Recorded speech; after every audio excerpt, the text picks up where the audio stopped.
John 12:35. Dixit ergo eis Iesus, ad hoc modicum lumen in vobis est. Ambulate dum lucam abetis, ut non tenebrae vos comprehendant, et qui ambulat in tenebris, nescit quo vadat.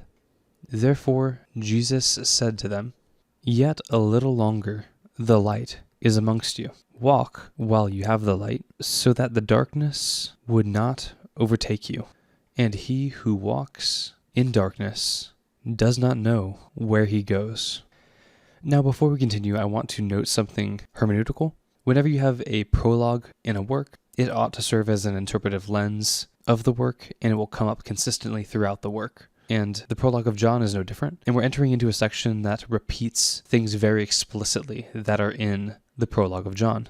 I will highlight these as they come up, but you should also take note for yourself when you see the themes that are in the prologue coming up as we read. Once again, we have a little bit of narration, simply indicating that Jesus is about to speak, and then we have the open quotations, and this quotation goes on for several verses.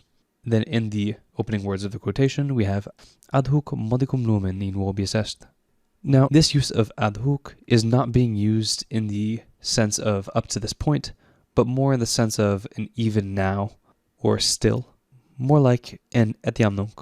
And then you have modicum, indicating an amount of time, accusative for extent of time. If it helps you, here is another way of expressing the same thought. And then we have lumen in vobis est. So yet for a little while, that is to say, for a little while longer, the light is amongst you. Then, ambulate, walk, second person plural, imperative. Then we have a temporal clause, dum lucam abetis, while you have, second person plural, present tense, the light.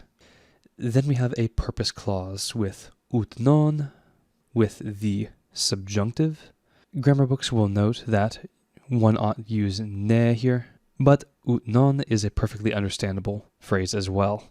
And what is the purpose of this purpose clause? That the darkness not overtake you, or understand you, depending on your interpretation.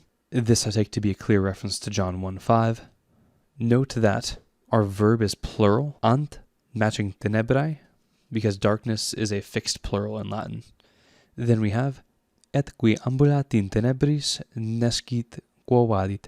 He who walks in the darkness, note also plural, nescit quo vadit, is ignorant or does not know quo, whither or where he goes.